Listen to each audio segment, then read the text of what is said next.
मेरा कार्य है सहयोग, कुंडलिनी का जागरण करना, लोगों को पार करना, उनके अंदर शांति लाना, प्रेम लाना, प्रेम की बातें करना, उनसे अपने सहयोग के बारे में सारे चक्र आदि का वर्णन करना, उनको जो चाहिए सो समझाना। अब जब ये कह दिया तो लेक्चरबाजी बहुत होती है। हमारे यहाँ तो कुछ लेक्चर, इतने लेक्चर देने लग गए थे कि मैंने कहा भैया अगर आपने इसको लेक्चर को बंद नहीं किया तो सहयोगी खत्म हो जाए। लोगों ने कहा माँ 2-2 घंटे लेक्चर देते हैं, फिर आपका हम भाषण भी नहीं सुन पाते, आरती भी नहीं कर पाते, ऐसी घर जाना पड़ता। फिर उनका लेक्चर बंद करवाए। वो कहने लगे कि मैं जाता हूँ तो पता नहीं क्या हो जाता, मेरा मन करता मैं लेक्चर ही दे दूं, इसको कैसे ठीक कर। मैं कहा भाई देखो मुंह में एक सुपारी रख लो, तो वो पूछते कितनी बड़ी रखो। जितना बड़ा मुंह से बड़े रखो। तो मैंने कहा जब आपको ये भी नहीं पता कितनी बड़ी सुपारी रखो तो आप सहयोग पे बात क्या करते, इसकी भी तो आपके पास अकल नहीं। तो सहयोग में बात करना लोगों को बहुत अच्छा, मतलब लेक्चर देना, जैसे एक प्लेटफॉर्म मिल गया है, बस माइक मिल गया, चले माइक पे बोलना, माइक तो छूटता नहीं, एक बार माइक पकड़ लिया तो छूटता नहीं, ये भी एक नई बीमारी है। अब उसमें समझ ये लेना है कि काहे को लेक्चर देना, माँ के इतने लेक्चर हैं भाई यही सुना।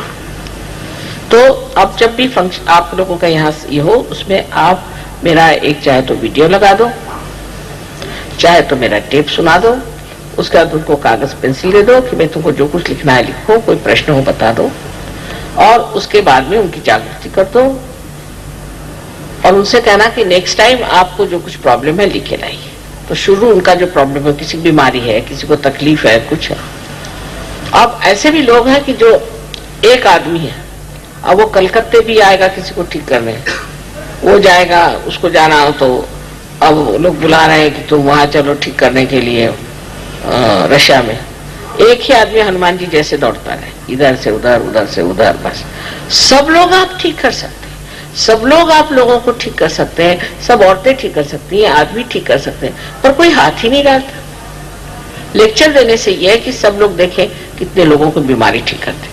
पता नहीं क्या बात है कि एक ही आदमी अभी तक सारे हिंदुस्तान में है जो लोगों को ठीक कर सकता है। हालांकि लंदन में कम से कम 15-20 लोग हैं जो लोगों को ठीक करते हैं, फ्रांस में लोग हैं वो लोगों को ठीक करते हैं। तो ये ठीक करने का तरीका क्या है, ये सीख लेना चाहिए और बंधन लेकर के ठीक करना चाहिए लोगों को। उसके लिए अब आप क्या बाहर से बुलाएंगे लोगों को, और आप सहयोगी किस दिन के लिए आप बैज लगा के घूमते हैं, आप ठीक भी नहीं कर सकते, फिर बैज उतार दो। अपने को भी नहीं ठीक कर सकते, अपनी भी बीमारी नहीं ठीक कर सकते, तो दूसरों को क्या ठीक करो। तो ये बात होनी चाहिए कि सबको ठीक करने का इल्लोद्धार जो है उसकी सबको शक्ति दे दी गई, उसको आप लोग सीख लें, उसको मास्टर करें।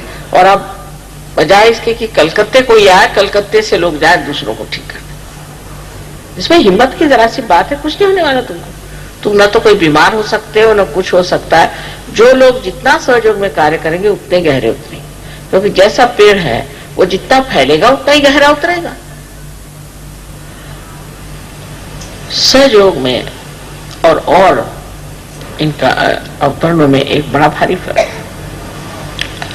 कि पहले उन्होंने कोई सामाजिकता से अध्यात्म नहीं दिया था, ये शक्तियां किसी को दी नहीं थी, समाज के लिए मिली नहीं थी। एक आध आदमी को शक्तियां मिली थी, जैसे कि राजा जनक ने नचिकेता को आत्म साक्षात्कार दिया।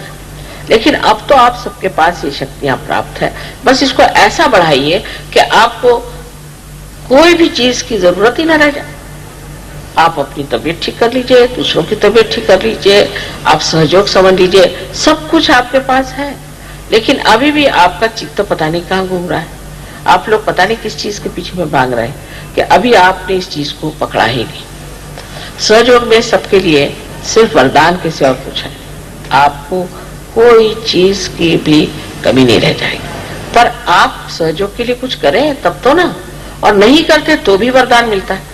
जिसको देखते हो वो बिजनेस बढ़ गया, किसी की नौकरी बढ़ गई, किसी की ये हो गया, किसी की वो हो गया, सबको कुछ न कुछ चीज मिलती ही जा रही है।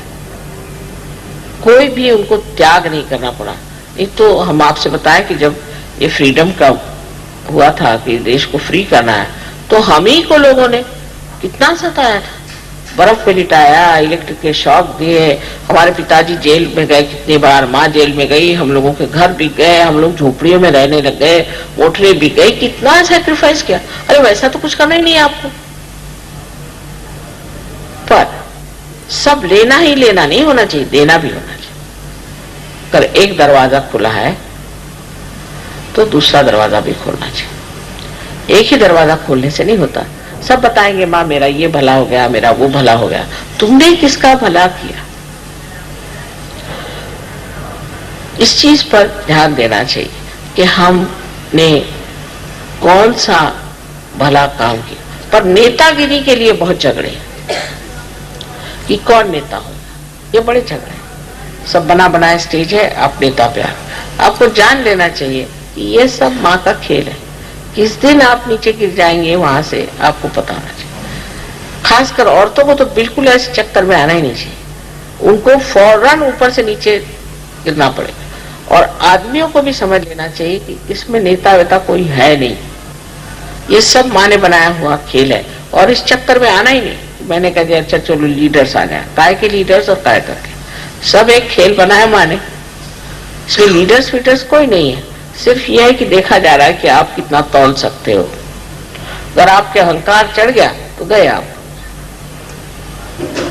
वो फौरन दिखाई दे। सहयोग में कोई चीज छिपती नहीं, सब चीज सामने आ जाती। मैं कुछ कहूं या ना कहूं, वो अपने आप मुंह पे ताला लगा के उतर आते अपने आप। हम लीडर है, देखा क्या कल मुंह में ताला लगा लिया, भाई क्यों? पहले हमने ये खराब काम कर। तो लीडर पे और जिम्मेदारी आ जाती है कि हम और अच्छे और नम्र और मीठे और प्यारे बन जाए और सबको मिला के सबकी पूछ करके सबके से चले। अब ये सब चीजें आज रामचंद्र जी के विशेष दिवस पर हमें मानना चाहिए कि उन्होंने जो कुछ भी जीवन में करके दिखाया, उसका कुछ भी अंश हम करके दिखाया तो माँ के जीवन को भी चार चांद लग जाएंगे। उन्होंने इतने दिन वनवास किया, वनवास में रहे, जंगलों में बगैर कुछ पहने हुए घूमे फिरे, कितनी मेहनत करी और सिर्फ अपने पिता की आज्ञा मानने के लिए उन्होंने कार्य किया। अब मेरी आज्ञा मानने के लिए आप लोग सिर्फ कोई वनवास जाने की जरूरत नहीं, आपको नंगे पैर घूमने की जरूरत नहीं, भूखे रहने की जरूरत नहीं, कुछ नहीं करने की जरूरत, सब व्यवस्था है। लेकिन सहयोग में आपको लोगों को ठीक करना आना चाहिए, लोगों की बीमारियां ठीक करनी आनी चाहिए और आपको सहयोग के बारे में सब कुछ मालूम होना चाहिए।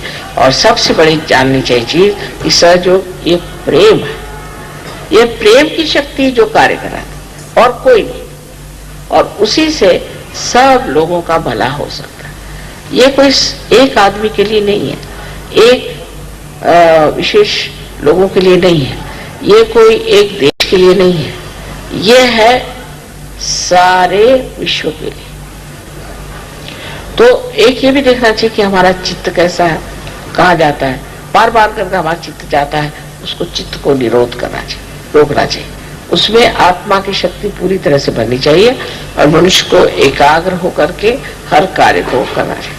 भक्ति भाव से, प्रेम से अगर जो करेगा वो बहुत गहरा उतरेगा, और नहीं तो ऐसे ही कचरा बहुत होता है और कचरे का जो अंत होता है वो भी आप जानते हैं। तो आपको अगर कचरा बनना है और आप अपने को बहुत विशेष समझ रहे हैं कि हम बड़े अच्छे हैं, हम तो ये कर लेते वो कर लेते, तो पहली चीज है कि नम्रता रखो, मेरे प्रति नहीं सबके प्रति नम्रता से बात करो और प्रेम से बात करो। देखना यही जो मनुष्य आज एक मानव है, बेकार चीज है, वही सहयोग में आते साथ कमल जैसे खिल जाता है और उसका सुगंध चारों ओर फैलता है। लोग मुझे आके फौरन बता देते माँ ये आदमी है ना कमाल का, ये बस ऐसे आदमी। ऐसे ही आप लोग सब काम करें तो मर्यादा पुरुषोत्तम के लिए जैसे लोग कहते कि कमाल के, ऐसे आपके लिए भी कहेंगे। सबसे बड़ी चीज है कि मेरे लिए तो आप ही राम का मंदिर है और आप ही इस मंदिर को अपने अंदर बनाए और उसकी पूजा हो और उसको संभाले, उसको देखें और अपने आत्मसम्मान के साथ रहे, अपने आत्म साक्षात्कार का पूरा फायदा भी उठा रहे हैं और उसी के साथ उसकी पूरी इज्जत और उसके प्रति भक्ति होनी चाहिए कि अब हम आत्म साक्षात्कारी, हम ऐसे कैसे कर सकते, हम योगी हैं, हम नहीं कर सकते, हमसे नहीं हो सकता, ये गलत काम। और आप देखिए कि एकदम आशीर्वाद उसी के साथ आ जाए, एकदम उसी वक्त। ये तो रोकड़ा देवी नाम रखा है लोगों ने मेरा कि वहां हमने बस तय कर दिया और फौरन उसका आ गया। इतना इसका परिणाम, इसका लाभ सबको हो रहा है। सिर्फ उस लाभ के अनुसार आप भी दुनिया को लाभ दें। जैसे कि श्री राम ने अपनी सारी शक्तियां इसमें लगा दी कि जन का हित हो, संसार में एक आदर्श पुरुष की एक मूर्ति बन जाए जिसको लोग देखें। जिस वक्त ये हमारे अंदर घटित हो जाएगा, आपको आश्चर्य होगा कि आप सब के सब कहां से कहां पहुंच जाए। आपके अंदर कोई बीमारियां नहीं रहनी चाहिए, सब बीमारियां चली जानी चाहिए। उसको साफ कर दीजिए। जो आपकी आदतें हैं उसको आप बदल दीजिए। जो जरूरत है वो खाइए, जो जरूरत है उतना बोलिए। सबको आप देख ले रहे हैं और इसके लिए अपने अंदर आप मनस, जिसको कहते हैं कि इंट्रोस्पेक्शन, अपने और देखना, अपने और देखना, अंतर निरीक्षण, जिसको कि देखते रहना, क्या करा मैं, कि ये क्यों करा, मैं वो क्यों करा, मुझे क्या करने की जरूरत है, इसकी कोई जरूरत नहीं, मैं सच हूं, मैं ऐसा क्यों करा, मेरा ये कहां जा रहा दिमाग, रुक जाओ। पूरी समय इस तरह करने से ही आप ध्यान में हो जाएंगे और स्वयं आपकी कुंडलिनी इससे बहुत संतुष्ट होकर और आपको ऐसा आनंद प्रदान करे कि आप कहेंगे माँ ये क्या मिल गया हमको। लेकिन जब आप इसमें फिसल पड़िएगा फिर आप जानिएगा ये चीज क्या है। बस इसमें फिसल पड़ना है, तभी तक की थोड़ी बहुत मेहनत है। आज मैंने कहा था कि रामचंद्र जी का तो 12 बजे जन्म हुआ था, तो आराम से ही पूजा होने दो और ठीक हो रहा है। तो इसमें रामचंद्र जी की पूजा में तो कोई खास काम नहीं है और बहुत लंबी चौड़ी पूजा भी नहीं है, लेकिन इसमें समझने की जरूर बात है क्योंकि वो मनुष्य स्वरूप थे और मनुष्य स्वरूप जो है वो अपने अंदर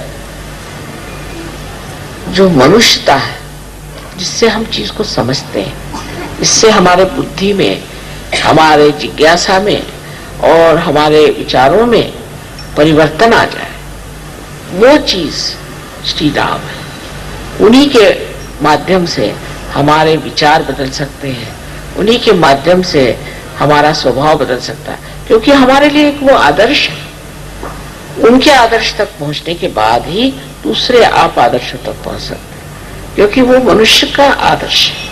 कितनी बड़ी चीज है कि परमात्मा मनुष्य बनकर इस संसार में आए कि इनके लिए हम आदर्श बन जाए और सब विपत्तियां उठाए, सब आफतें उठाए, दिखाने के लिए कि कोई सी भी विपत्ति और आफत आती है, मनुष्य को अपना धर्म नहीं छोड़ना चाहिए, विश्व धर्म नहीं छोड़ना चाहिए और अपना योग है उसमें बने रहना चाहिए। आप सबको हमारा अनंत आशीर्वाद।